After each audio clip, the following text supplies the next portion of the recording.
Now moving over to Pakistan, where a government decision to charge Afghan refugees leaving Pakistan for Western countries under resettlement schemes has been slammed. UN officials and Western diplomats called $830 fee shocking and frustrating. According to reports, the Pakistan government has imposed hundreds of dollars in exit fees. This is for the poor Afghans who fled the Taliban's persecution. This tax has been imposed at a time when many of them are looking to resettle. Pakistan अक्टूबर में एक announcement किया था कि वहां जो 17 लाख अफगानी refugees हैं जिनके पास document नहीं है वो देश छोड़ के चले जाएं और वो भी 1 नवंबर तक। उसके बाद अफगानियों ने अपने सारी प्रॉपर्टीज को सस्ते में बेच के निकलने लगे, लेकिन पाकिस्तानी गवर्नमेंट ने उनको वो पैसे ले जाने नहीं दिए। अब कुछ अफगानी दूसरे देश जाने के लिए रेडी हो रहे हैं तो उनको $830 चार्ज कर रहा है और ये कह रहा है कि क्योंकि वो लोग उनके देश में वीजा एक्सपायर होने के बाद रहे हैं तो ये उसका पेनल्टी है। इसके ऊपर कुछ रिएक्शंस आइए देखते हैं। जी बिल्कुल, मेरे ख्याल से तो हमारी हुकूमत का बहुत अच्छा एक अमल है और मैं इसमें अपनी हुकूमत के बिल्कुल साथ हूँ और हम सपोर्ट भी करते हैं उनके इस डिसीजन को, क्योंकि अगर आप थोड़ा सा पास में जाएं तो पाकिस्तान ने काफ़ी ज़्यादा सफ़र किया है अफगानीज़ रेफ्यूजीज़ की वजह से। चाहे वो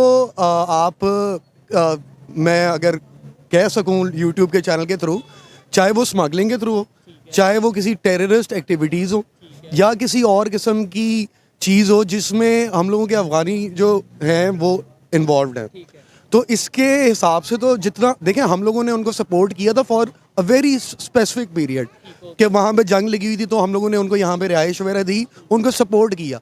लेकिन उसके रिजल्ट में अगर वही लोग हमारे अगेंस्ट खड़े हो जाएंगे तो ये मेरे ख्याल से मेरे मुल्क के लिए भी गलत है और हमारी गवर्नमेंट के लिए भी गलत है। ठीक है, अब जाके अगर हमारी हुकूमत को ये चीज़ बिल्कुल वाज़ेह हो गई है कि यार इन लोगों का यहाँ पे स्टे करना वो बिल्कुल भी अच्छा नहीं है, मफाद में नहीं है, स्टेबिलिटी के लिए या एग्जैक्टली बेहतर नहीं है। बिल्कुल ठीक है, क्योंकि देखें आप लोगों ने कोई ना कोई उनकी सिक्योरिटी लेनी है, उनकी कोई अश्योरिटी देनी है। पाकिस्तान एम्बेसी ही देगी कि जी अफगानी नेशनल था लेकिन जा वो इधर से यूके रहा है, ऑस्ट्रेलिया रहा है, अमेरिका रहा है, ठीक है ना, ताकि कल को कोई भी ऐसी एक्टिविटी में वो इन्वॉल्व होता है तो Pakistan will be the country जिसको अब वो लोग कहेंगे कि जी आपके रेफरेंस है, एग्जैक्टली रिस्पॉन्सिबल होगा। कि यहाँ पे मैं अपने लीडर की बात करूँगा, बाकी काफ़ी कड़वी लगेगी लेकिन यहाँ पे वही बात मैं कोट करूँगा कि beggars can not be choosers. ठीक है, देखें हम लोगों ने अपनी 70 साल 75 साल पाकिस्तान के हम लोगों ने फॉरेन एड के ऊपर अपनी सारी टेक्नोलॉजी, इंफ्रास्ट्रक्चर, एजुकेशन वो सब कुछ क्रिएट किया। कल को एक बंदा जो आपकी फैक्ट्री के बाहर खड़ा हुआ मांग रहा था और वो 10 साल बाद वो अंदर आके कहता है ये सीट खाली कर दो, तो उसका राइट नहीं बनता, वो उसी को आंखें दिखाएगा, फैक्ट्री के मालिक को। तो ये कैसे हो सकता है? एक छोटी सी एग्जांपल है, आप ये जो बाहर खड़ा होकर मांग रहा था, ये आप एग्जांपल के तौर पे अफगानी को कह रहे हैं या इवन हम लोग भी पाकिस्तान भी देखें, हम लोग यूएस एड के ऊपर चल रहे हैं, अभी भी चल रहे हैं। हम लोग अपनी फॉरेन फंडिंग के ऊपर रहे हैं, हम लोग अपनी टेक्नोलॉजी नहीं बढ़ा सके, हम लोग एजुकेशन सेक्टर में आज भी हम लोग डिग्रियां बेच रहे हैं, हम लोग तालीमी निज़ाम उस तरह नहीं। अगर शॉर्ट करें तो वो इस तरीके से होगा कि हमने जो है ना वो लॉन्ग टर्म पॉलिसीज नहीं बनाई, हमने शॉर्ट टर्म, हमने पहले देखा कि भाई रशिया के अगेंस्ट चलना है, इसमें से डॉलर आएंगे, हमें फंडिंग आएगी, तब हम रशिया के अगेंस्ट चले। हमें खबर आई कि भाई अब अमेरिका का साथ होना चाहिए, अमेरिका का साथ दिया। फिर ये पता चला कि भाई इस टाइम तो इस्लामिक कंट्रीज का प्रेशर है, फिर हमने इस्लामिक कंट्रीज का, इसमें हमने तालिबान भी खुद ही बनाए, फिर उसने गुड बैड वाला कंसेप्ट लाया, गुड तालिबान बैड, फिर उसके बाद अब तालिबान और टेररिस्ट वाला कंसेप्ट भी कि भाई ये तालिबान है और ये टेररिस्ट है। आपको लगता है ये आ जाके है तो सभी एक है? बिल्कुल ऐसे ही है जी, बिल्कुल सही कह रहे हैं आप। पाकिस्तान एक as a country, as a concept बहुत डिफिकल्ट कॉन्सेप्ट है। पाकिस्तान को समझना किसी के बस के बाहर की बात है, ठीक है ना।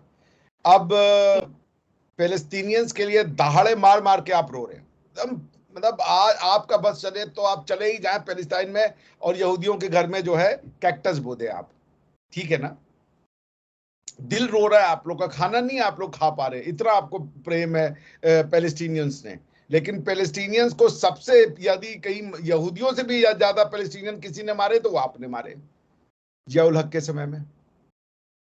तो आपको समझना मर्जी की बात नहीं है, इस्लामिक उम्मा के नाम पे देश बनाया, आप अपनी नेशनलिटी मानने को तैयार नहीं है कि आप पंजाबी हैं और आप इंडियन, आप सलमान कहते हैं और अफगानी मुसलमानों को आप इसलिए बाहर निकाल रहे हो क्योंकि वो अफगानी मुसलमान है, वो तो बस मुसलमान है। फिर वो जो कहे आपको, वो पाकिस्तान, आप नेशनलिज्म की बात कैसे कर सकते हो? नेशनलिज्म से तो आपको बहुत दुश्मनी है।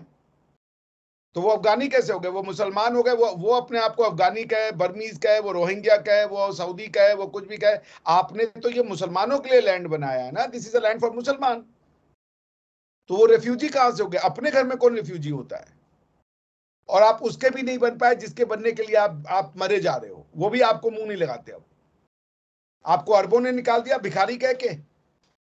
आपको जो देखिए, आपके वो बेटा खुरासान की वो फोर्ट लिखेगी, खुरासान में घमासान होगा, खुरासान में ये और जलजलाएगा। अरे भैया, छोटा सा जगह है, दुनिया बहुत बड़ी है।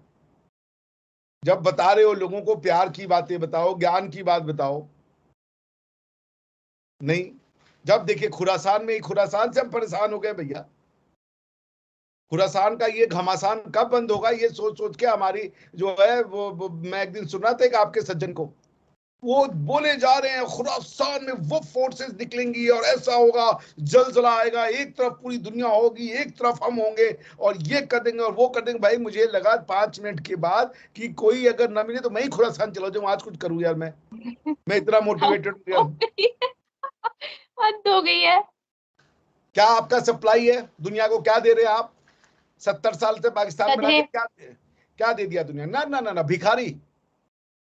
गधे भी दिए हैं। क्या हो गया आपको? चाइना को दिए नहीं? बहुत इंसानों दिए की हैं। बात ना, इंसानों की बात कर रहे हैं आप। तो कहा जानवर, आपके कहा जानवर से आप इंसान हो, अजीम कौम हो। तो आपकी ये जो मखलूकी है, पाकिस्तान का मखलूक, दूसरा मखलूक आप लोगों ने बनाया पाकिस्तान को। मुस्लिम उम्मा का जो आपने वो घुट्टी पी हुई है, ये इन अफगानियों को निकालने की हिम्मत कैसे हुई है? ये सभी कलमा गो हैं। या उम्मा खत्म हो गया? क्या हुआ उम्मा को? भाई मुझे तो समझ ही नहीं आ रहा। ये उम्मा का पार्ट नहीं है अफगानी? कैसे इनको इनका घर भेज रहे हो? नेशन स्टेट कैसे मान रहे हो तुम? उम्मा को मानने वाले लोग हो तुम। नेशन स्टेट कहां से आ गया भाई उम्मा के उसमें? तुम्हारा बम इस्लामी बम, तुम्हारी टीम इस्लामी टीम, तुम्हारा जीत इस्लामी जीत। तो इस्लाम वो कलमा गो है भाई, ये बेचारे जो अरबी आए हुए हैं, अरे अफगानी आए हुए हैं। अब खत्म हो गया? आप अपने आर्टिकल 31 के अगेंस्ट में जा रहे हो। There is Islamic brotherhood. एक मुसलमान दूसरे मुसलमान का भाई होता है। आप नहीं बिल्कुल निकाल होता है। सकते। अपने कॉन्स्टिट्यूशन को नहीं मानना। आप मुनाफिक हैं। आप इस्लामिक होने का ढोंग करते हैं। आपको इस्लाम से कोई लेना देना नहीं, वरना आप इन बेचारे मजलूम अफगानियों को निकालते और पैसा भी ले रहे हैं। पैसा अपने इस्लामिक ब्रदरहुड से, उम्मा से पैसा। क्या बोले अब हम आपको? I am so sorry for my Afghan brothers. मैं अगर होता अफगान का, मैं आपके ऊपर वो लगा देता कि तुम कैसे निकाल रहे हो, ये उनकी जमीन है, ये इस्लामिक जमीन है पाकिस्तान। तुम होते कौन हो निकालने वाले? और मैं होता तो फिर वो खुरासान वाली फोर्स लेकर के आ जाता।